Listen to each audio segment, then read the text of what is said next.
After 3 long weeks on the cattle trail, Ethan Morrison wanted nothing more than a hot bath and silence.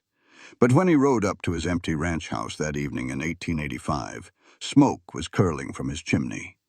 Lamplight glowed in his window, and the smell of fresh bread and venison stew filled the air. His hand went straight to his gun.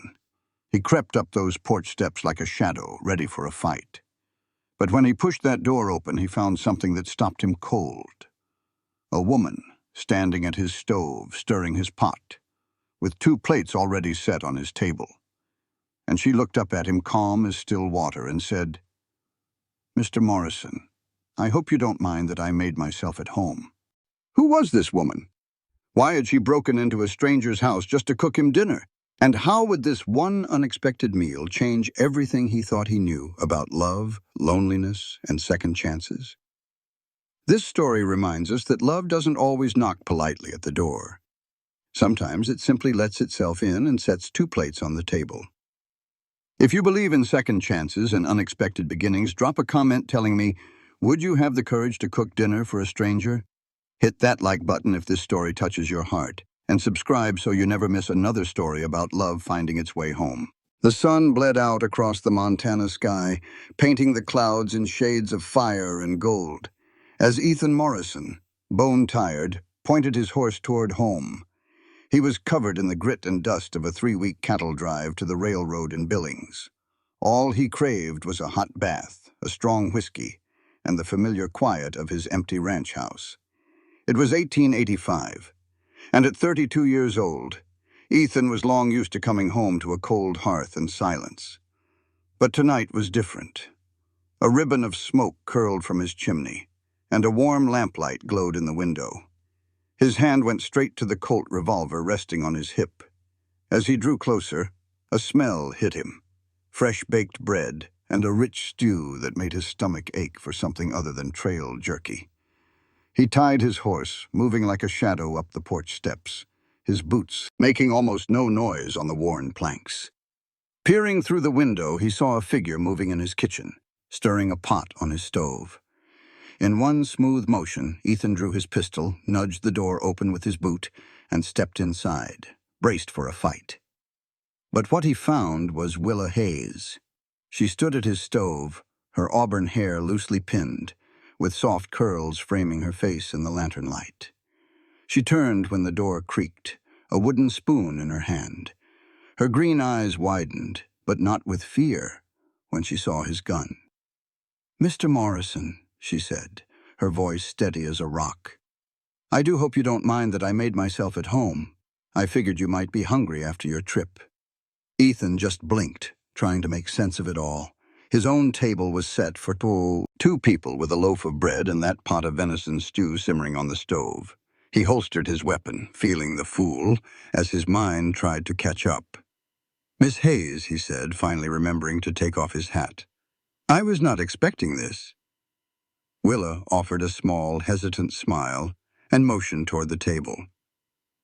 "I heard in town you all were getting back today. I just know what it feels like to walk into a house with no one in it." Ethan lingered by the door, feeling out of place in his own home. This kindness felt foreign. Willa Hayes was the new schoolteacher down in Silver Creek, a widow who had come all the way from Boston last spring. They had only ever traded polite hellos in town. He could not figure out why she would be here cooking for him. "You rode all the way out here by yourself. That is a good 5 miles from town." "I handle a horse just fine, Mr. Morrison," she answered with a touch of strength under her gentle voice, "and I brought my father's old shotgun. It is right there by the door." And sure enough, a fine-looking shotgun was resting against the wall. Ethan felt a new respect for her. Most ladies from back east would have run home at the first sign of trouble, or they just refused to change their city ways. "Well, I thank you, ma'am," he said at last, the words feeling strange in his mouth. "But I have to warn you, I am not fit for company right now."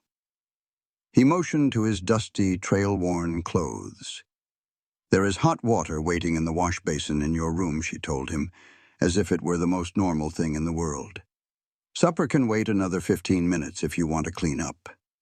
He was so surprised by her directness that he just nodded and went to his bedroom. Just as she said, a basin of steaming water was waiting, along with one of his own towels, folded neater than he had ever folded it. As he washed the grime away, he tried to figure out Willa Hayes. He knew she was well liked in Silver Creek, good with the tough ranch kids and always helping at the church. She had never paid him any special attention before. When he came back out, his face clean-shaven and wearing a fresh shirt, Willa was pouring 2 cups of coffee. She glanced up, her eyes giving him a quick look before she seemed to approve with a little nod. "Please have a seat," she said, pointing to the chair at the head of his table. Ethan sat down, feeling like a guest. "Miss Hayes, I surely appreciate this, but I have to ask why." She sat across from him and smoothed her dress. "I have lived in Silver Creek for 7 months now, Mr. Morrison. In that time, I have been invited to more dinners than I can count, offered rides, and even had 2 men ask for my hand in marriage, all from gentlemen who only see a widow they think needs looking after." Ethan shifted in his chair, feeling a bit awkward. He knew the men in town were buzzing about when the pretty schoolteacher might marry again. "But you," she went on, spooning a generous helping of stew onto his plate, "you have never once done that. You tip your hat, you ask about my students, and then you go on about your day. It is a welcome change." "So you came into my house to cook for me because I left you alone?" Ethan asked, still confused. A smile touched her lips. "I did not break in. Mrs. Carpenter from the general store gave me the key when I bought the groceries. She was awfully worried about you coming home to a cold supper." Ethan thought he would need to have a talk with that kind but meddling woman. "Now, as for why I am here," Willa said as she tore off a piece of warm bread, "my husband passed on 3 years back, and I have been by myself ever since. I know all too well what it is like to come home to an empty house. Sometimes, Mr. Morrison, a soul just needs the comfort of sharing a meal." There was a kindness in her eyes when she spoke, a hint of her own loneliness that struck a chord deep down in his heart.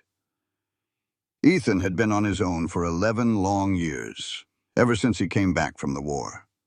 He had built his little ranch from scratch, mostly keeping to himself. "Well, now," he said, lifting his fork, "I cannot find any fault with that kind of thinking. And this smells far too good to let it get cold while we talk philosophy." The stew was hearty and full of flavor. The meat was so tender it fell apart, and the vegetables were cooked just right. It was seasoned to perfection. Ethan could not recall the last time he had tasted something so wonderful. "This is mighty fine," he declared after his first bite. "It beats anything they serve at the hotel in town. I thank you." The pure and simple joy that lit up her face at his compliment stirred something inside Ethan's chest. "It is my mother's recipe. She taught you well." "She certainly tried to. As a girl, I was always more interested in my books than in the kitchen. It was not until I married Thomas that I understood just how vital those skills really were." "Your husband," Ethan said, choosing his words with care. "He passed away back in Boston." Willa gave a slow nod, the light in her eyes dimming a little. "It was the influenza.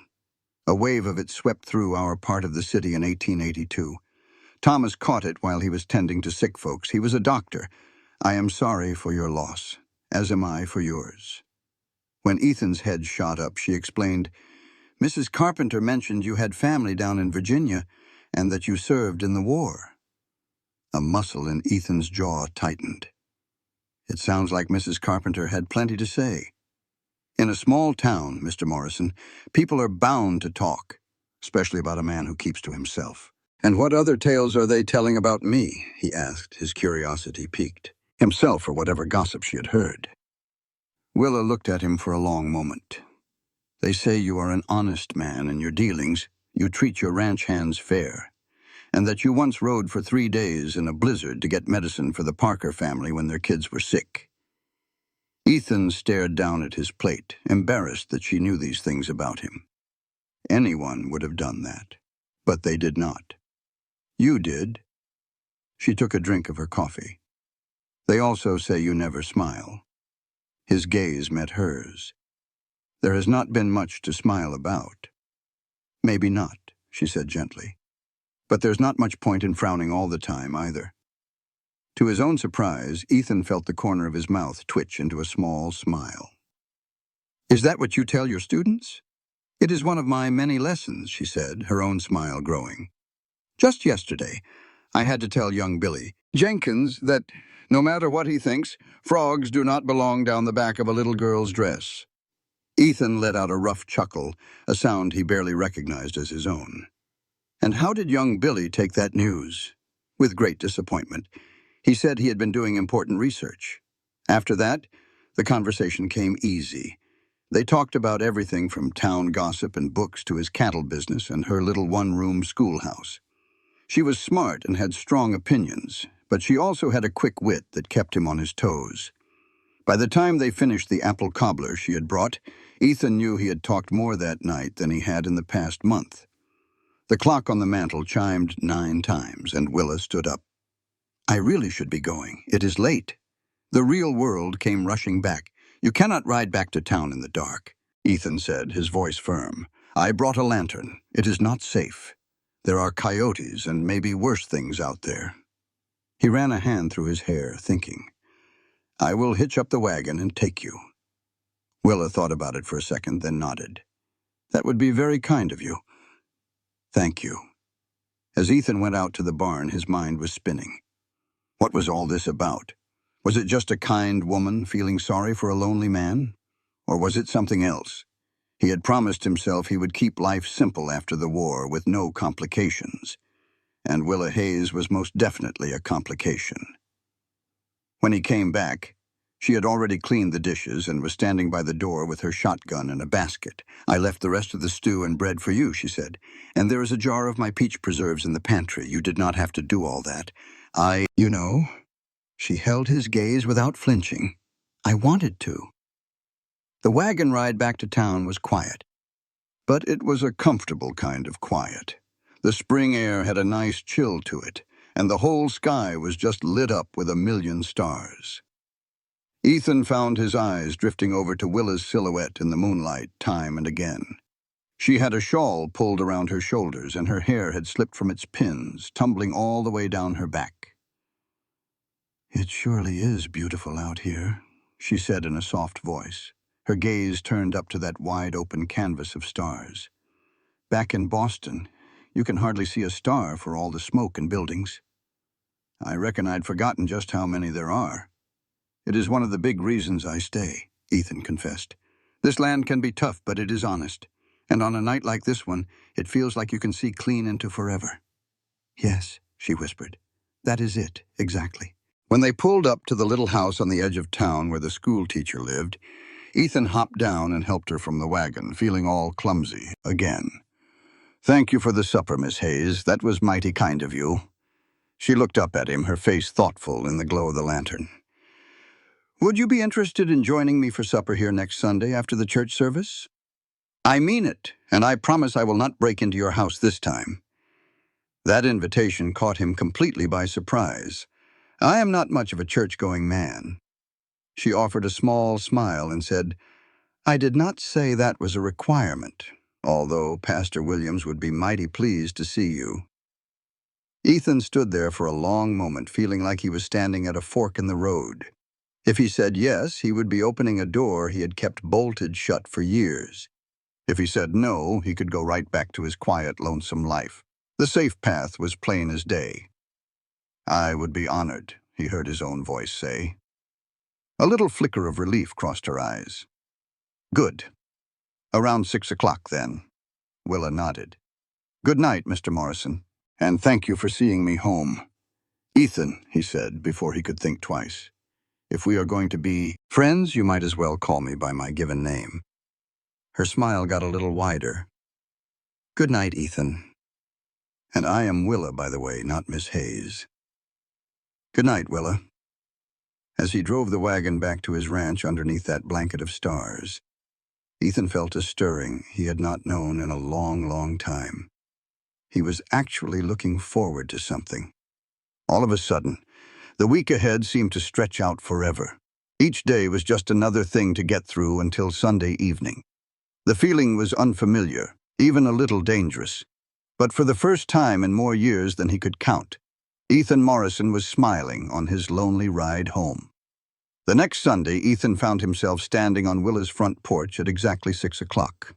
He was freshly washed and shaved, wearing his best shirt, and feeling as nervous as a long-tailed cat in a room full of rocking chairs. He had picked a small bunch of wildflowers that morning to bring her. It felt a bit bold, but it also seemed like the right thing to do. Willa opened the door at his knock. She had on a simple blue dress that made the color of her eyes pop, and her hair was pinned up in a way that softened her whole face. The smile she gave him when she saw the flowers made all his nervousness worth it.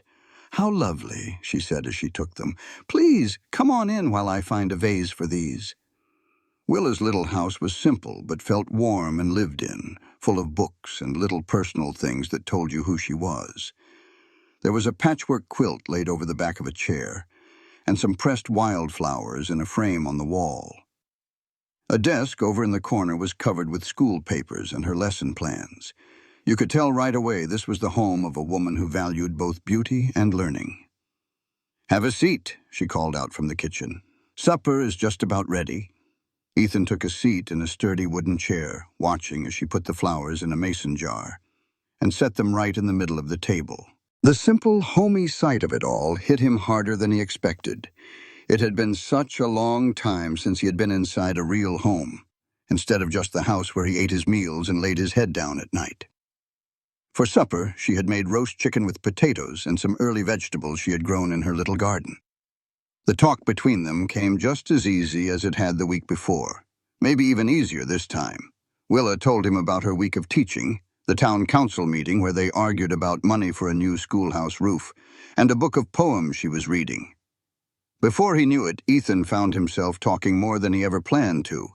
He told her stories about his cattle, his ideas for growing the herd, and even a few carefully chosen stories from his days as a scout during the war. She was a good listener, asking smart questions that showed she was truly interested, not just being polite. After they cleared the table, Willa suggested they have their coffee out on the porch to soak in what was left of the evening. They settled into an easy quiet, watching the sun paint the distant mountains in shades of orange and purple. A kind of calm washed over Ethan, something he had not felt in more years than he could count. "Thank you," he said, his voice a little rough. Willa looked over at him. "For the supper." She smiled a little. "You are quite welcome." "For that, yes," he said, searching for the words. "But for more than that. For actually seeing me, I reckon." A deep understanding softened her face. "We all have a need to be truly seen sometimes, Ethan. Especially those of us who have spent a long time living in the shadows." Her words were so sharp they nearly took his breath away. How could she know something about him that had taken him a lifetime to figure out for himself? "Can I ask you something a bit personal?" she said after a minute. Ethan felt a familiar tension in his shoulders, but he nodded. "This place, Montana. After the war, you could have gone to any corner of this country. Why did you choose here?" It was a good question, and one that no one had ever bothered to ask him before. "I needed room," he said slowly. "Room to just breathe. For a while, I tried going back home to Virginia, but it was all different. Too many ghosts walking around. Too much anger on every side." He took a slow sip of his coffee, gathering his thoughts. "I pointed myself west with not much more than my horse and my saddle. I worked for the Army as a scout for a time, then as a regular ranch hand. I saved every single cent. The first time I saw this land, with the big mountains and the wide valleys and the clean air, something inside my soul just knew I was home. It felt like a place to start over." "And have you been able to start over?" Ethan considered her question with honesty. "I have built something here, a ranch that is all mine. But starting over fresh?" He shook his head. "I am not so sure a man can ever truly leave his history behind him." "Maybe not completely," Willa agreed in a soft voice. "But we can choose which parts of it we decide to carry forward with us." Her words echoed in his mind long after he said his goodbyes and rode back to his own land under a brilliant blanket of stars, choosing which parts to carry forward. It was a thought that felt like it had the power to change everything. Never once crossed his mind. He had been so busy trying to run from his past that it never occurred to him that he might have a say in how it was going to shape his future. The next few weeks settled into a comfortable rhythm.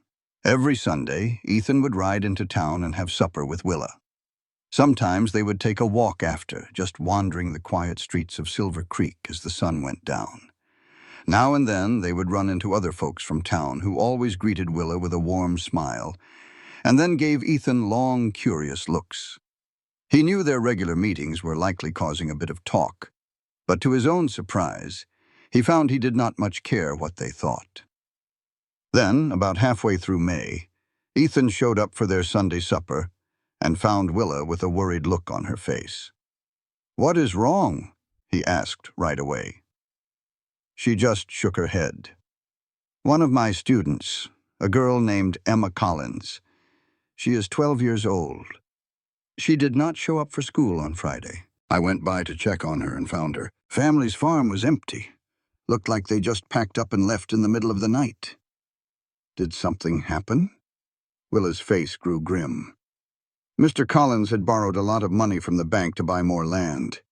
Mr. Thornton down at the bank had mentioned they were late on their payments, but I never dreamed things were bad enough that they would just up and run." Ethan knew all about James Thornton and his hard-nosed way of lending money. The banker had foreclosed on more than a few small farms in the last year, always staying inside the lines of the law, but never showing a bit of mercy.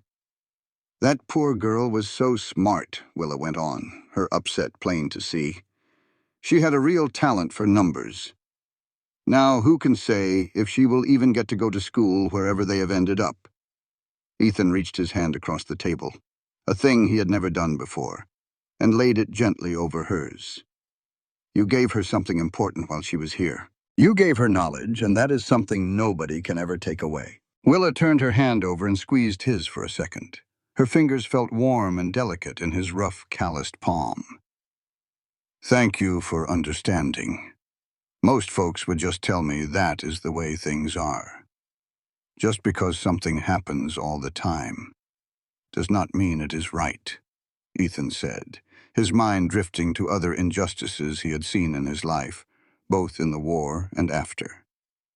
They sat there for a quiet moment, their hands still connected. Then Willa seemed to remember herself and slowly pulled her hand away, getting up to bring their supper to the table. As they ate their meal, Ethan found himself studying her more closely than he usually did. There was a goodness in Willa Hayes that never failed to surprise him. She had a genuine care for her students, for the town, and for what was right and wrong. That was a quality he had not seen in people for a very long time. "I have been thinking," he said after they had finished their plates. "Would you like to come out to the ranch next Sunday? I am not much of a cook, but I could give you a tour of the place. We could even have a picnic down by the creek if the weather is good." Willa looked up, clearly taken aback by the offer. "I would like that very much. But are you certain? I know how much your home is your own private sanctuary." "I am certain," he said, and was surprised to find he truly meant it. The thought of Willa being at his ranch, seeing the life he had carved out for himself, just felt right in a way he could not quite explain. Her smile was full of warmth. "Then yes, Ethan. Thank you." That week seemed to drag on forever for Ethan.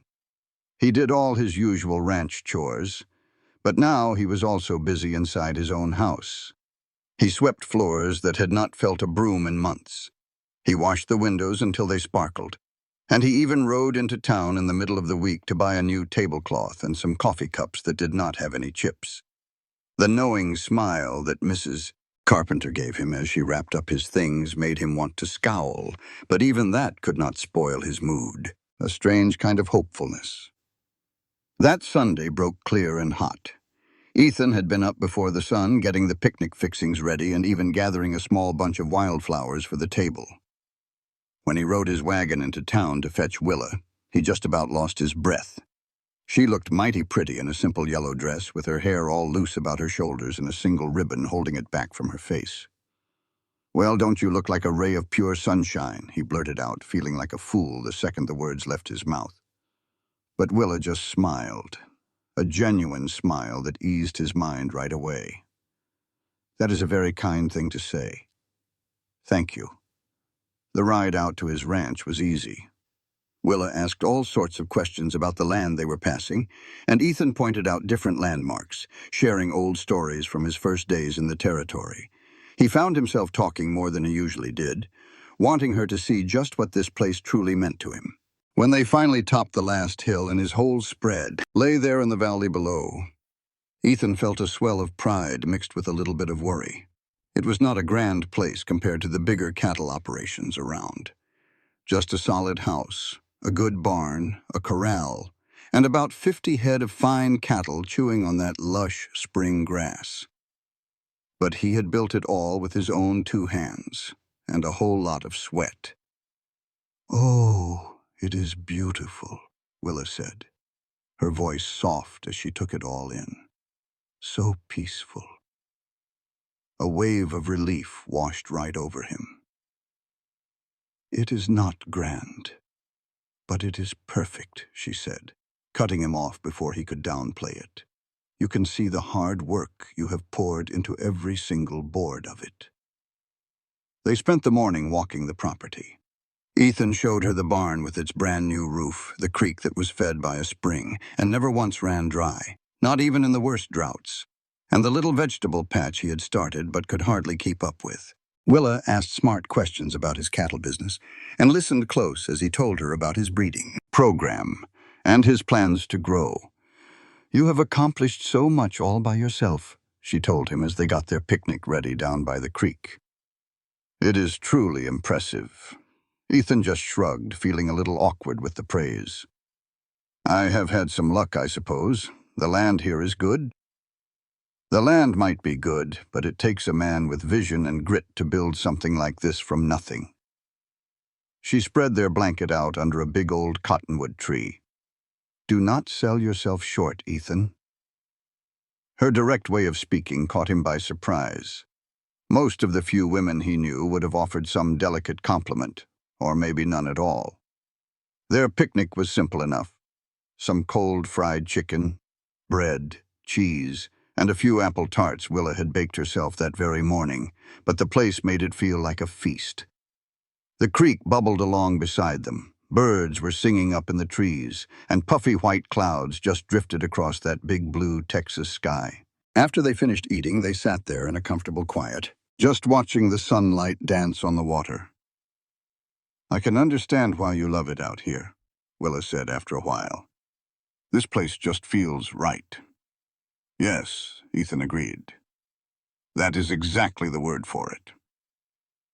Their eyes met for a moment, and something real passed between them. A kind of understanding that did not need any words. For the first time in more years than he could count, Ethan felt a flicker of something he thought was long gone inside him. The feeling was both thrilling and terrifying all at once. The spell was broken by a low rumble of thunder way off in the distance. They looked up and saw dark clouds stacking up fast over the mountains to the west. "Looks like a storm is blowing in," Ethan said, getting to his feet in a hurry. "We had better get back to the house." They barely made it inside before the sky just opened up. Rain hammered down on the roof as they hustled in, laughing a little at their damp clothes. Ethan got a fire going in the hearth to chase away the sudden chill, while Willa set out what was left of their picnic on his kitchen table. "I am sorry about this weather," Ethan said, staring at the downpour through the window. "It might be a good while before I can get you back to town." "I am not," Willa answered, coming to stand right next to him. "It is beautiful in its own way, is it not? All that wild power." A bolt of lightning flashed, lighting up her face for a second. Her eyes were bright, her cheeks were flushed, and her hair was a little damp, curling around her face. Ethan was hit with a sudden, powerful urge to kiss her. He took a sharp step back, startled by his own mind. "Would you care for some coffee to warm you up?" If Willa noticed him pull away like that, she did not let on. That sounds lovely. Thank you. As the storm howled outside, they sat near the fire and just talked. Being stuck there together all cozy and warm made their conversation different, more personal, and a whole lot deeper. Ethan heard himself talking about things he almost never spoke of. His boyhood back in Virginia, his younger brother who never came home from the war, and all the dreams he had for the future of his ranch. In return, Willa told him more about her life in Boston, about her marriage to Thomas, who she said was a kind man but always busy with his doctoring, about her sadness after he passed, and about her choice to head out west for a new beginning. My parents were certain I had lost my mind, she confessed. A respectable widow, throwing away a secure life to go teach in what they figured was still wild Indian territory. But I had to do something that mattered with my life, to make a difference, even if it was just a small one. And have you made a difference?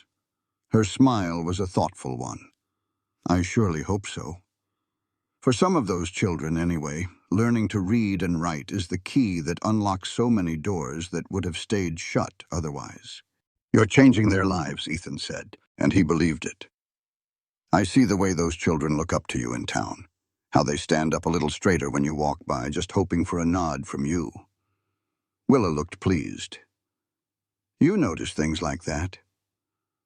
I notice a whole lot more than folks give me credit for. Especially about you, he added in his thoughts. The storm kept on for most of the evening. As it got dark, it was plain to see that getting back to town that night was not going to happen. You will have to stay here, Ethan said, the worry clear in his voice. I will sleep out in the barn. You can have the bedroom. Do not be ridiculous, Willa replied, always practical. I am not about to put you out of your own house to sleep in a barn. The sofa will do just fine for me. I cannot allow that. You are not allowing anything, she said, her tone firm. I am a grown woman making a sensible choice. The damage is already done just by me being here without a chaperone.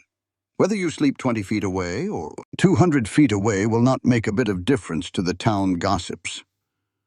Ethan ran a hand through his hair, frustrated. Your reputation matters to me. Her look softened a bit. I appreciate you thinking of me, truly I do, but I would much rather you be comfortable in your own bed than playing the hero out in a drafty barn. In the end, they found a middle ground. Ethan would sleep in his own room, and Willa would take the sofa with some blankets and a pillow Ethan rustled up from his small supply of linens. It was a far cry from proper, but it was the best they could do. As Ethan got ready for bed, he was keenly aware of Willa right there in the next room. His small house suddenly felt way too big and way too small all at the same time. He lay awake for what felt like hours, listening to the rain on the roof and wondering how this proper school teacher from Boston had managed to completely turn his quiet, well-ordered life upside down in just a couple of weeks.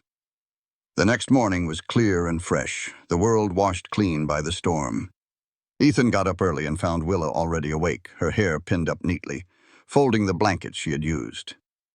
Good morning, she said with a bright smile. I hope you slept all right.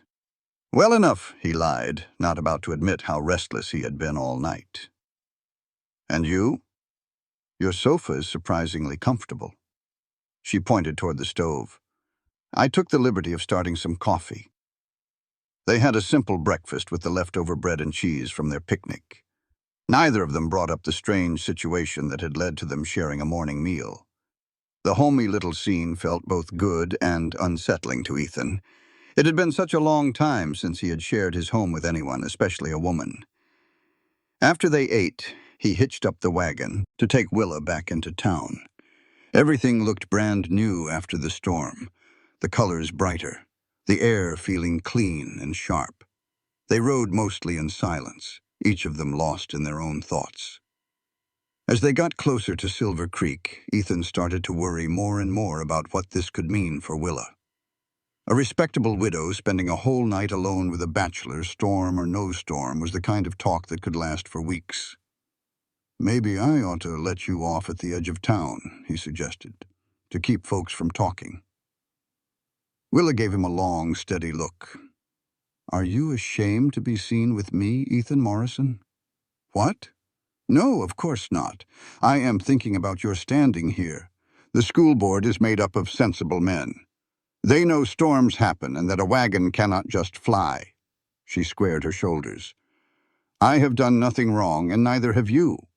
I will not sneak back into town like I am some kind of criminal." Her grit impressed him, just as it had so many times before. "As you wish." When they pulled up to her little house, he could see a few neighbors peeking out from behind their curtains. Ethan helped Willa down from the wagon, feeling all those curious eyes on them. "Thank you for a lovely day," she said, her voice clear and loud, not seeming to mind the audience one bit, even with the weather getting in the way. "The pleasure was all mine," Ethan answered formally, tipping his hat. Then he lowered his voice just for her. "I am sorry if this stirs up trouble for you." Willa's smile was calm and sure. "Some things are worth a little trouble, do you not think?" And with that mysterious comment, she turned and walked right into her house, leaving Ethan to think about her words all the way back to his ranch. The next few days brought just what he expected, the whispers. When Ethan came to town for supplies in the middle of the week, he saw how conversations would just stop the moment he walked into the general store. Ethan felt the weight of every speculative glance from the men over at the saloon. Of course, none of them were brave enough to say anything to his face. His reputation for keeping to himself was matched only by the town's respect for what his fists could do when provoked. But his own standing did not protect Willa, who had to face the town's judgment all by herself, and that thought troubled him deeply. He even considered staying away from their Sunday supper just to let the gossip settle. But the notion of not seeing her felt colder and emptier than he could bear. So when Sunday arrived, he rode to her house, just like always, half convinced she might ask him to leave. Instead, she met him on the porch with the same warm smile, as if the world had not changed one bit. "I was worried you might not make it," she confessed once they sat down to eat. "The thought crossed my mind," he admitted with honesty. "For your sake. And yet, you are here. Here I am." They ate in a comfortable quiet for a few moments before Ethan finally asked the question that was weighing on him. "Has there been much talk about the storm and, well, everything else?" Willa put her fork down. "Oh, a little. Mrs. Peterson from the Ladies' Aid Society paid me a so-called friendly visit to show concern for my reputation. The butcher's wife suddenly developed a keen interest in my summer plans, and I have a strong suspicion Pastor Williams is preparing a sermon on proper behavior for this Sunday." Ethan winced. "I am so sorry." "Do not be. I have lived through far worse than a bit of small-town chatter." Her eyes found his. "Unless you are the one who regrets what happened." "No," he said immediately, the force of his own certainty surprising him. "I do not regret a single moment of it." The tension in her face seemed to melt away. "Neither do I." That simple, honest exchange altered something fundamental between them. The comfortable story that they were just friends sharing a meal began to unravel, exposing a much deeper bond that both thrilled and terrified Ethan. He had kept his heart locked away for so long that letting someone in now felt like a tremendous gamble. And yet, with Willa, he was beginning to feel the risk was worth taking. As May bled into the warmth of June, their connection only grew stronger. Their Sunday suppers were a fixed point in his week. But now Ethan started inventing reasons to be in town. He suddenly needed supplies he had forgotten, or he found a book he was sure Willa would love, or he offered to fix that loose step on her porch he had noticed. Every single visit, every small interaction, fortified the ties between them, building a solid foundation of shared moments and growing affection. One particularly warm evening in mid-June, they were sitting on Willa's porch after their meal, watching the fireflies begin their silent dance in the twilight. The quiet between them was easy until Willa spoke out of the blue. "The school year is over next week," Ethan nodded his head. "The children must be about to burst with excitement for summer." "They are," she said, then paused for a moment. "I have received an offer for a teaching position at a school in Denver for the autumn term. It has better pay and newer facilities." Ethan felt like he had been kicked by a mule. The idea of Willa actually leaving had never once entered his mind. "Are you thinking about taking it?" "I ought to be," she said in a soft voice. "From a professional standpoint, it would be a step up. Denver has libraries, museums, and all the cultural things that Silver Creek is missing." "But," he prompted, feeling like he could not draw a full breath. She turned to look squarely at him, her expression impossible to read in the dimming light. "But I have found myself becoming unexpectedly fond of this little town, and the life I have made for myself here." Relief washed over him, followed by a sharp pang of guilt that he was being selfish. "Denver could offer you so much more than Silver Creek ever could, couldn't it?" Willa's voice grew thoughtful. "There are different kinds of riches in this world, Ethan. Not all of them can be counted up in dollars or tall buildings." Her words hung in the still air between them, filled with unspoken truth. Ethan knew he was standing at another crossroads in his life. He could stay quiet, let the moment fade, and keep the safe friendship they had built. Or he could take a chance and finally speak the feelings that had been taking root in his heart for all these weeks. "I hope you will decide to stay," he said at last, his voice low and earnest. "I have gotten mighty used to seeing you on Sundays and Wednesdays and most Fridays, too." A small, knowing smile touched her lips. "Oh, have you now? You know I have." He took in a slow, deep breath. "In fact, I was hoping to see you more often, not less." Willa's eyes widened just a little. "What exactly are you trying to say, Ethan Morrison?" "I am saying that the thought of you leaving this town makes me realize just how important you are to me." The words started to flow more easily then, like a dam had finally broken. "You brought light back into my world, Willa. You gave me a purpose that goes beyond just waking up and going to sleep. I do not want to lose that. I do not want to lose you." She was perfectly still, her face lit by the last golden slivers of the sunset. "Are you courting me, Ethan?" "I believe I am," he said, a smile pulling at the corner of his mouth, even though he was nervous. "It is probably long overdue and clumsy. But yes." Willa's smile in return was as bright as the morning sun. "In that case, I accept your courtship, and I suppose I will be declining that position in Denver." A wave of pure joy, powerful and unexpected, surged through Ethan. He acted on instinct, reaching for her hand and raising it to his lips in a gesture that felt both old-world and perfectly right. "You honor me," he said simply. "As you honor me," she replied, her fingers feeling warm and real against his. They sat there together as the sky turned to black, their hands still linked, talking in soft voices about small things, both of them fully aware that something life-altering had just passed between them. When Ethan finally stood up to leave, neither of them mentioned Denver again. The decision was made, and their path forward was chosen. As the summer wore on, the courtship of Ethan and Willa became the favorite topic of conversation in Silver Creek. Most of the talk was good-natured. The quiet, solitary rancher and the town school teacher made for an unusual pair, but one that somehow seemed to fit. A few people worried about Willa's future with a man who lived so far from everything. But even those skeptics had to admit that Ethan Morrison had changed over the last few months. He smiled more easily, he would stop to talk at the general store, and he had even attended church on a couple of occasions. For Ethan, the summer passed by in a golden dream. With school being out, Willa had more free time. She took to riding out to the ranch several days each week, sometimes with a picnic basket, other times just to sit on his porch with a book while Ethan did his work nearby. Her very presence transformed the quiet ranch, making it feel like a true home for the very first time. In turn, Ethan found himself being pulled more into the life of the town. He went to the Independence Day celebration, the summer social at the church, and even sat through a musical performance at the hotel where Willa played the piano. Every new event was made not just tolerable but genuinely enjoyable, because she was there at his side. Their relationship moved forward at a steady pace that suited them both. Ethan was careful, always mindful of Willa's place in the community and his own lack of experience with matters of the heart. Their affection was shown through holding hands, the occasional gentle touch of his hand on the small of her back, and very rarely a simple goodnight kiss that would nonetheless leave him thinking about her lips for days on end. By August, Ethan knew with absolute certainty that what he felt for Willa was love.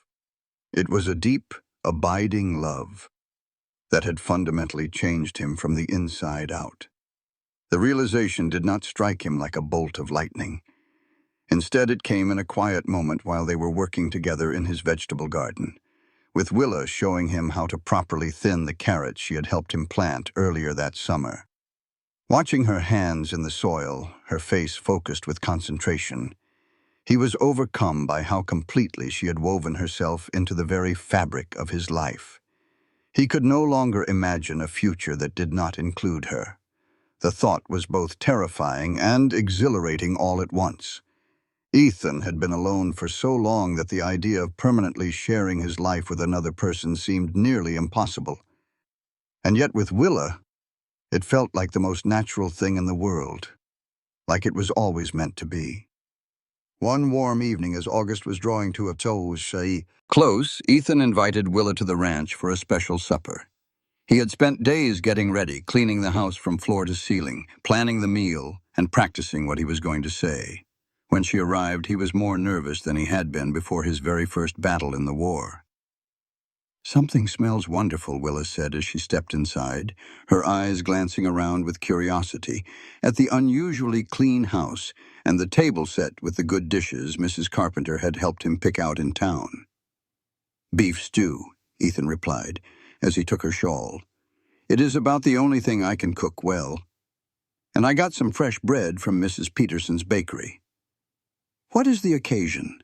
Willa asked, her eyes twinkling as though she had already guessed the answer. Ethan cleared his throat. "Does there have to be an occasion for me to cook for the woman I love?" The words hung in the still air between them. It was the first time either one of them had spoken of love out loud, even though the feeling had been growing between them for weeks. Willa's smile was soft and her eyes looked suspiciously bright. "No, I suppose there does not." They ate by the flickering candlelight, making small talk about the school term that was about to start, Ethan's plans to buy some new breeding stock, and the subtle change in the weather that hinted at an early autumn. But running just beneath the ordinary words was an undercurrent of anticipation, as if they both understood that this evening was unlike any that had come before it. After they finished their meal, Ethan suggested they take a walk down to the creek. The evening was perfect, warm with a gentle breeze, and stars were beginning to appear in the darkening sky. When they got to the creek, Ethan stopped under the big cottonwood tree where they had shared their picnic all those months ago.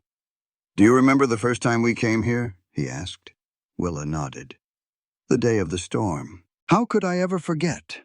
I knew something important was happening that day," Ethan said, taking both of her hands into his. "I just never quite put it all together until now."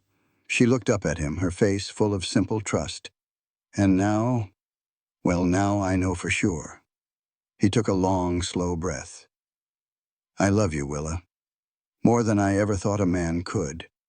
You brought the joy back into my life. You gave me a future to look forward to, instead of just a past I needed to get away from." Tears started to well up in her eyes.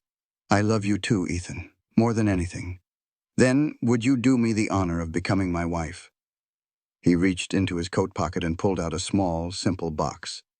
"I am not a wealthy man, but every single thing I have is yours, if you will have me."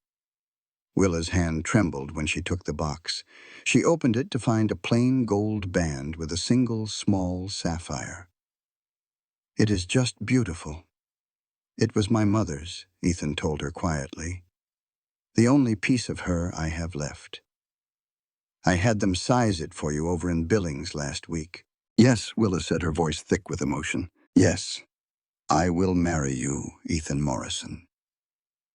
With hands that were not quite steady, Ethan gently slid the ring onto her finger. It was a perfect fit, the little blue stone catching the last rays of the setting sun. "I cannot offer you the kind of life you might have known in Boston or Denver," he told her. "But I will promise to love you every single day we have together." "That is all I want," Willa answered, reaching up to touch his face. "Just you and the life we're going to build together." When Ethan kissed her this time, it was nothing like the careful, gentle kisses they had shared before. This one was a promise, a binding of their lives to one another. Willa's arms wrapped tightly around his neck as she kissed him back with just as much feeling, their bodies seeming to fit perfectly. When they finally broke apart, they were both out of breath. Ethan rested his forehead on hers, feeling overwhelmed by how much he felt for her. "When?" he asked, his voice barely a whisper. "Soon?" Willa answered. "Before the snows come. I do not want to wait through a long winter being engaged." "How about October?" Ethan suggested. "After we get the harvest in, but before the weather turns foul." "October it is," she agreed with a bright smile. "A new beginning right as the year starts to wind down." They walked back to the house hand in hand, talking over the practical things. Where they would live, how Willa would handle teaching while living out at the ranch, all the changes they would have to make for their new life. But underneath all the sensible talk, there was a feeling of pure joy that made even the smallest detail seem wonderful. When Ethan took Willa back to town that evening, their engagement was official. The news traveled through Silver Creek like wildfire and was met with smiles and well-wishes from everyone. Pastor Williams announced their plans from the pulpit that next Sunday, and the preparations began in earnest. The weeks before the wedding were a whirlwind for both of them. Ethan worked from sunup to sundown to get the ranch in perfect order before he took time off for their honeymoon trip to Billings. He also started adding on to the house, putting in a proper second bedroom that could be Willa's study, at least until they needed it for something else, a thought that filled him with both excitement and a healthy dose of fear. Willa spent her time between her schoolhouse and getting ready for the big day. The women of Silver Creek gathered around her, helping her with the dress, planning the small reception after the ceremony, and offering all sorts of advice on married life, some of it practical, and some of it surprisingly direct.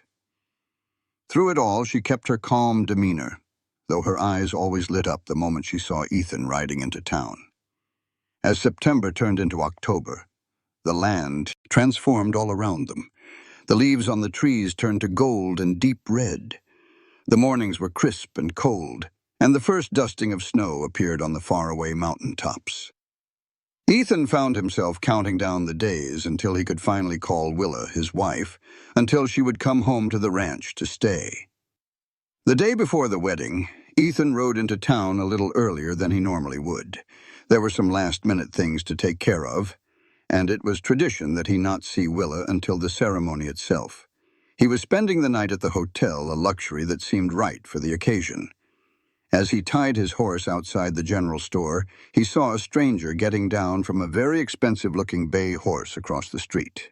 The man was well-dressed in his 40s with city clothes and an air of confidence that immediately put Ethan on guard. Something about the fellow seemed familiar, but Ethan was sure he had never met him before. Pushing the stranger from his thoughts, Ethan went into the store to pick up the supplies he had ordered for their newly expanded pantry. Mrs. Carpenter was full of wedding talk, giving him advice and good wishes as she gathered up his things. "You are a fortunate man, Mr. Morrison," she said, while wrapping a package of coffee.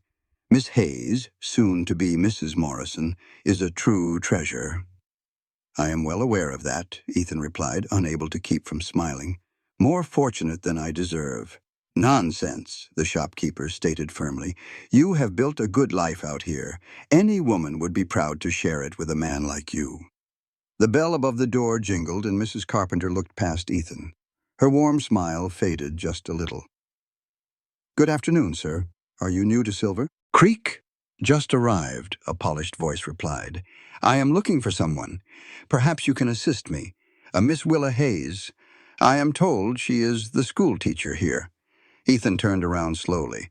The well-dressed stranger was standing right inside the doorway, pulling off his leather gloves. "And who might be asking after Miss Hayes?" Mrs. Carpenter asked, her tone suddenly becoming protective. The man smiled, but the smile did not reach his eyes. "An old friend from Boston. William Hayes, her brother-in-law. Ethan felt a sudden chill that had nothing to do with the cool October air. Willa had only briefly mentioned her late husband's family. They were wealthy, proper people who had not approved of her choice to move out west. She had not had any contact with them since she left Boston. "I see," Mrs. Carpenter said, glancing over at Ethan with an uncertain look. "Well, Mr. Hayes, this is quite a fortunate coincidence. This gentleman here is Mr. Morrison, Miss Hayes's fiancé. They are to be married tomorrow." The stranger's smile completely vanished. "Is that so?" He turned his cold eyes toward Ethan. "Interesting. My brother's widow failed to let the family know about her upcoming wedding." "Willa is her own woman," Ethan said, his voice steady. Though he disliked this man instantly, she does not need permission to live her life. "No, but common courtesy would suggest she inform her late husband's family about such a major change." Hayes's tone was sharp, especially when there are financial matters to be discussed. "If you will excuse me," Ethan said, gathering his packages, "I have preparations to see to. Mrs. Carpenter can give you directions to Willa's home if you want to speak with her. I most certainly do." Hayes stepped to the side, his judging eyes following Ethan all the way to the door. "Until tomorrow, Mr. Morrison. I look forward to learning more about the man who has so completely charmed my brother's widow." The insult was clear as glass, but Ethan refused to take the bait. He gave a nod to Mrs. Carpenter and left the store. His good mood from earlier had been completely spoiled by the encounter. What did William Hayes want with Willa after all this time? And why show up now on the night before their wedding? Ethan thought about going straight to Willa to warn her, but he decided against it. She was a capable woman who knew her own mind. If her brother-in-law was planning to interfere somehow, she would handle it. Still, a sense of unease settled deep in his stomach as he went about his errands. Later that evening, as Ethan sat by himself in his hotel room, there was a knock on the door. When he opened it, he was surprised to see Willa standing there, her face troubled. "I know it is bad luck," she said before he could say a word, "but I needed to see." "Needed to—" "You!" Ethan quickly pulled her inside, concerned by the tension in her expression. "What is wrong? Did Hayes find you?" "Yes." She began to pace the small room, her agitation clear in every step. "He claims the family is concerned about me, that they want me to come back to Boston where I belong, and—" Willa stopped pacing and turned to face him. "He brought papers with him, legal documents. Apparently, Thomas left a trust for me that I was never told about. There were conditions attached that I never knew existed." Ethan's heart sank. What kind of conditions? "If I remarry, the trust goes back to the Hayes family." She twisted her hands together anxiously. "William claims they have been generous by not enforcing this rule until now, letting me receive the payments even though I left Boston society.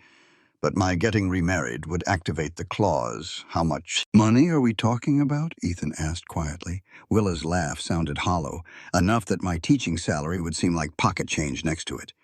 "The money from that trust is what has allowed me to live comfortably out here, to help students who cannot afford books, to donate to the new church fund." Ethan took all this in slowly. He had always just assumed Willa was living on her teacher's pay, maybe with a small inheritance from her husband.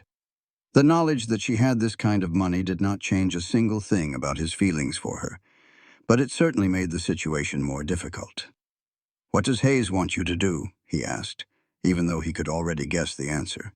"Officially," she said, her voice dripping with bitterness, "he says the family just wants me to be fully informed before I make a decision with such serious financial consequences." Off the record, he made it plain that her family found the whole idea of Thomas's widow marrying, and I quote, "a frontier rancher with no family or fortune," to be an absolute embarrassment.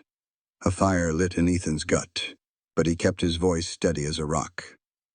"So, what are you fixin' to do?" Willa looked him square in the eye, her own eyes blazing. "I am going to marry you tomorrow, just like we planned. William Hayes and his official papers can march straight on back to Boston. I do not need their money." A wave of relief washed over him. But worry followed right behind it. Are you certain about that? That money is what has kept you independent. I do not want you to look back one day and wish you had not given it up, Ethan. She moved in closer, resting her hands on his chest. I came out here to find a life with meaning, not to get rich. I found that life, and I found love with you. No amount of money and some trust can ever hold a candle to that. He placed his own hands over hers. I cannot give you all the fine things you are used to. The ranch turns a profit, but it is a humble one. There are going to be tough years, and we will have to see them through side by side. Her smile was firm. And besides, I will keep on teaching. Between your ranch and my pay, we will do just fine. Ethan wrapped his arms around her, humbled by how strong and sure she was. Have I mentioned lately that I love you? Yes, she mumbled into his chest. But I surely never get tired of hearing it. They just stood there for a good long while, borrowing strength from one another. Then Willa stepped back, though she did not want to. I ought to get going. Bad luck and all that. I have a big day ahead of me tomorrow. Ethan grinned. I heard something about that. Something about marrying a rancher with no family and no fortune. Her smile in return chased away the last of her worries. That is the one. And I have never been happier in my whole life. After he saw Willa back to her place, where a few of her lady friends were spending the night to help with the wedding fuss, Ethan went back to his hotel room. Sleep was not going to come easy as he turned the day's events over in his mind. William Hayes showing up with his news did not change a single thing about how much he loved Willa or how determined he was to make a life with her. But it did hammer home a truth Ethan always knew. Willa had given up a whole world to come west and was about to give up even more to marry him. He swore he would spend the rest of his days making sure she never once regretted it. The wedding day broke clear and cool, with just enough warmth from the October sun to make the party outside comfortable. The little church in Silver Creek was packed to the rafters with folks from town and ranchers from all over the county. They all came to see the unlikely pair, the quiet rancher and the Boston Shies school teacher, get hitched. Ethan stood at the altar in his Sunday best, his hair freshly cut and still a little damp, trying not to fidget with what felt like the whole town watching him. Pastor Williams said a few encouraging words while they waited, but Ethan hardly heard a one. His eyes were glued to the church doors, just waiting for that first look at Willa. When those doors finally swung open and she appeared on the arm of Mayor Thompson, who had kindly offered to give her away, the breath caught right in Ethan's throat. Willa was in a simple ivory silk dress, her auburn hair in soft curls under a short veil. She was holding a bundle of late-season wildflowers and autumn leaves, but it was her smile, bright as the morning sun, and aimed right at him, that made his heart feel fit to burst. As she made her way down the aisle to him, Ethan was only dimly aware of the townspeople, of the sunlight pouring through the colored glass windows, or the soft music from the little organ. Mostly, he was just aware of Willa, and the flat-out miracle that she was choosing to tie her life to his. The ceremony itself went by in a happy haze. Ethan said his vows in a voice so clear and strong you would never know his throat was tight with emotion. Willa's reply was just as firm, her eyes locked on his, as she promised to love, honor, and cherish him for all her days. When Pastor Williams declared them husband and wife, the kiss they shared was quick, but filled with all the promises they just made. The cheers from the pews sounded far away next to the simple fact of Willa's hand in his, her ring, his mother's ring, catching the light as they turned to face their friends as a married couple. The reception was right there in the churchyard, with tables set up under the cottonwood trees and their golden leaves. Every family in town brought a dish, a small group of local boys provided the music, and there were enough good wishes to see them through a lifetime. Ethan, who was never one for big crowds, was surprised to find he was actually enjoying himself, with Willa right there beside him, his rock in all the commotion. It was during all this celebration that William Hayes made his way toward them. He had come to the service, sitting quietly in a back pew with a look you could not quite read. Now, dressed to the nines and standing out like a sore thumb among the ranchers, He walked over to where Ethan and Willa were greeting folks. "Mrs. Morrison," he said, real formal, and the new name seemed to catch in his throat. "May I offer my congratulations?" Willa's hand tightened on Ethan's arm just a bit, but her voice was steady. "Thank you, William. I am glad you could be here. I must admit I had hoped to persuade you otherwise." Hayes's eyes shifted to Ethan, sizing him up. "But I can see that your affection for one another is real." "It is," Willa said plainly. "More real than you could ever know." Hayes gave a slow nod, a look of resignation finally settling on his face. "In that case, I wish you happiness, though I cannot say my mother will feel the same when I tell her the news." "Please give her my best," Willa said, her voice softening just a little. "And the rest of the family, too. I hold no ill will toward them, despite our disagreements. There is one last thing." Hayes reached inside his coat and pulled out an envelope. "A wedding present of a sort." Willa took it, looking wary. "What is this?" "The trust papers. They have been amended. The family has agreed on my recommendation that while you will not get the full amount from the trust anymore, you ought to keep a portion of it, no matter your marital status." A small smile appeared on his face. "Think of it as a final gift from Thomas. He would have wanted you to be happy, even if he might have raised an eyebrow at your choice of scenery." Ethan felt the shock run through Willa by the small tremble in her hand. "That is incredibly generous, William. Thank you." "Yes." "Well," Hayes looked plain uncomfortable with her thanks. "The Hayes family looks after its own, even the ones who wander far from the herd." He glanced around at the simple party. "I am leaving for Boston on the morning train. I believe I've had my fill of frontier hospitality to last me a good long while." With that, he gave a slight bow and walked off, looking every bit the city man as he navigated through the crowd of ranchers and townfolk. "Are you all right?" Ethan asked her softly once Hayes was out of earshot. Willa looked up at him, her eyes shining with tears she had not let fall. "Yes, just taken aback. I never would have expected that. William was always the stuffiest one in the family, the one who most disapproved of me coming out here. Maybe seeing you happy changed his mind some," Ethan offered. "Maybe." She slipped the envelope into a pocket. "We can look at that later. Today is about us, not about trust papers and family business."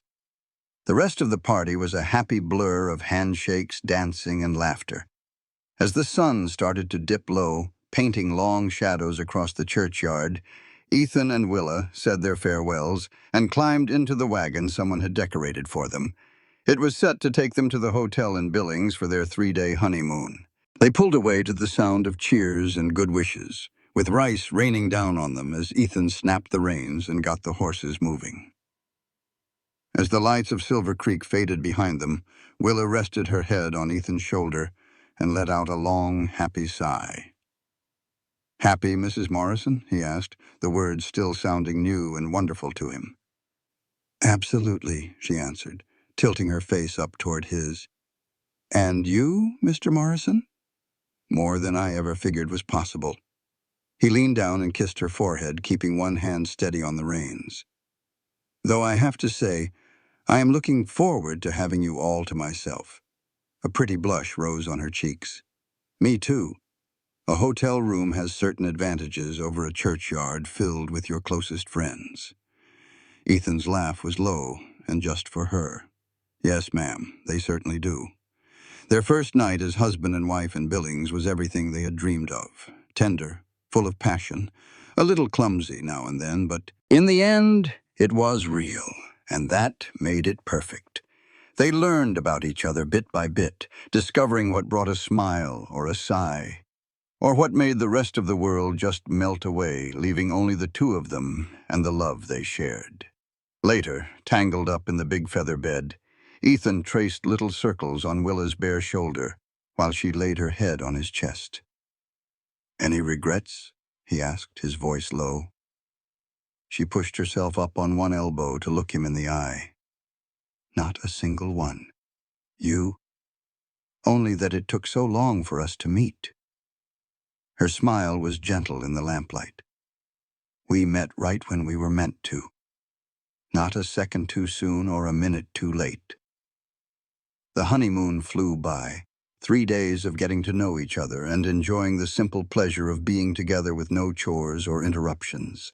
They walked all over Billings and ate at restaurants fancier than any place in Silver Creek, and they passed the long hours just soaking in the newness of being a husband and a wife. When they finally headed back to Ethan's ranch, which was now their home, it felt so completely right that any jitters about starting a life together just melted away. In the old-fashioned way, Ethan lifted Willa and carried her over the threshold, and they both chuckled at the ceremony of it all.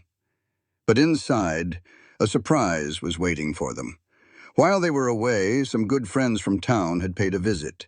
They had left the house shining clean, filled the pantry to the brim, and hung a big banner right across the main room that read, "Welcome home, Mr. and Mrs. Morrison."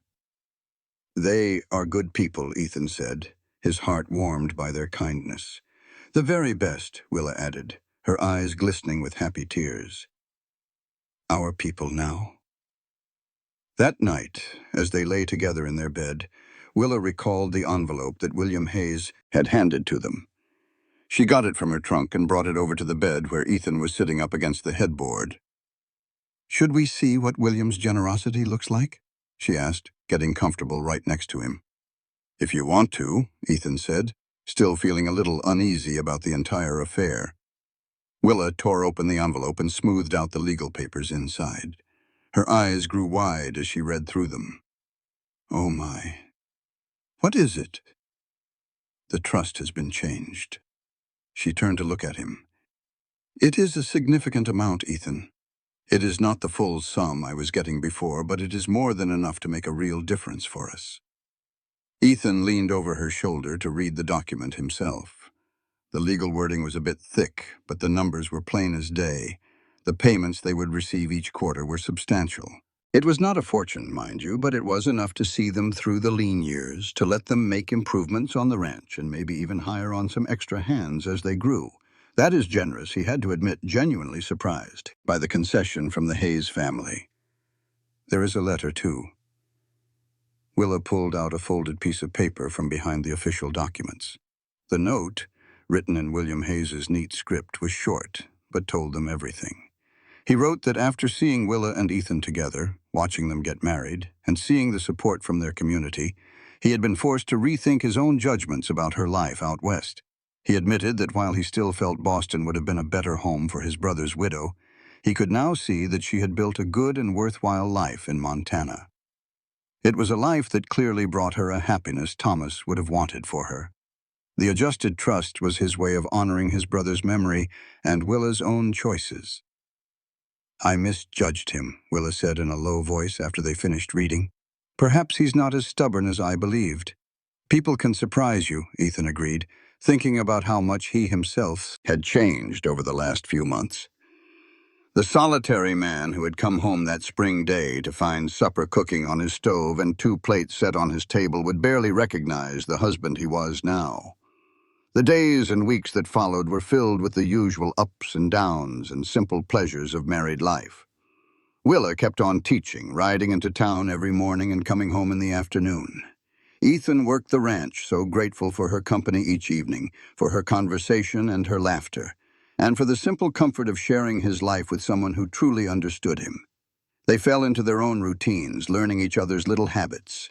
They had a few disagreements, of course, but they always made up. As winter began to set in, bringing the first snowfalls and the long, dark evenings, they settled into an even deeper rhythm of life together. The ranch house, which had once just been a place where Ethan ate and slept, was finally turning into a real home under Willa's care. Books now filled the shelves that had once been empty. Curtains hung in windows that had been bare.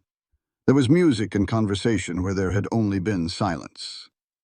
One snowy evening in December, as they sat by the fire after supper, Willa was reading a new novel out loud, while Ethan was carving a small wooden animal, a new hobby of his. She stopped right in the middle of a sentence. "Ethan." He looked up, catching a special tone in her voice. "Yes? I have been thinking about that extra bedroom you built before the wedding." She put the book down, and her face was a mix of nerves and pure excitement. We might need to think about getting some furniture for it sooner than we planned." It took him a second to piece together what she was saying. When he finally did, the little wooden figure slipped right out of his suddenly numb fingers. "Are you saying what I think you are saying?" Willa nodded, and a beautiful smile spread across her face. "By my count, we should be expecting a new member of our family around the middle of summer." Ethan was across the room in 2 long steps, pulling her gently into his arms. "A baby," he whispered, his voice filled with wonder.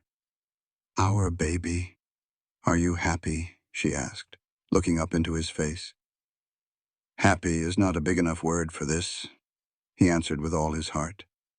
The idea of being a father, of starting a family with Willa, filled him with a kind of joy he could not put into words. "I love you so much, and I love you." She laid her head on his chest, her voice becoming soft. "When you rode home that day and found me standing in your kitchen, did you ever imagine in a million years we would end up right here?" Ethan smiled, thinking back to the shock of finding her at his stove with 2 plates set on his table. "Not in my wildest dreams.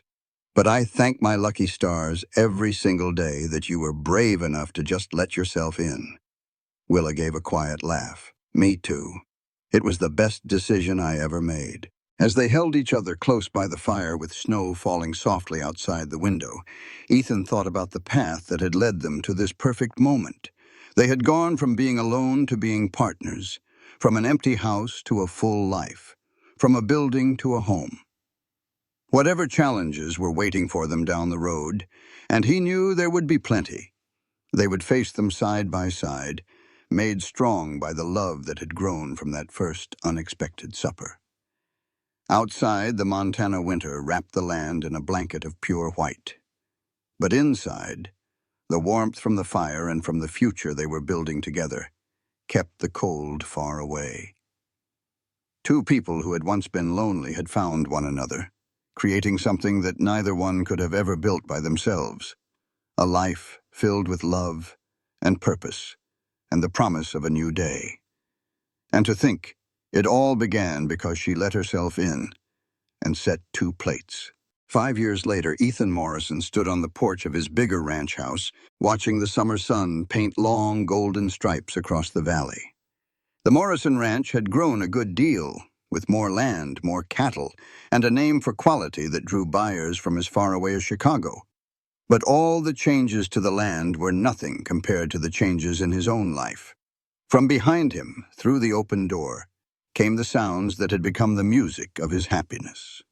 He could hear Willa's voice as she helped their 4-year-old daughter, Emma, set the table for supper. He heard the happy little gurgle of their 9-month-old son, Thomas, as he discovered something new in his small world. He heard the friendly clatter of plates and smelled the comforting scent of fresh-baked bread and roasting meat.